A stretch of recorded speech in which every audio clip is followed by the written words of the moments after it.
محمد نوید بھائی نے سوال کیا ہے، السلام علیکم ورحمۃ اللہ وبرکاتہ۔ وعلیکم السلام ورحمۃ اللہ وبرکاتہ۔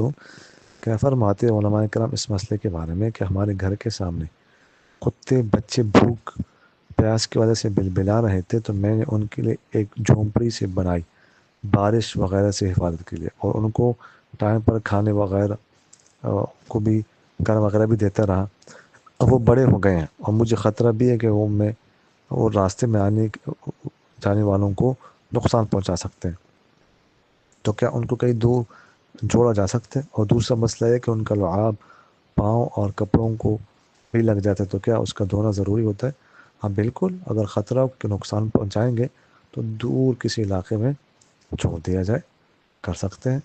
اور کتے کا جو لعاب ہوتا ہے وہ اگر کپڑے کو لگ جائے یا جسم کو لگ جائے تو اسے کپڑا ناپاک ہو جائے گا، جسم ناپاک ہو جائے گا، اس کو دھونا پڑے گا۔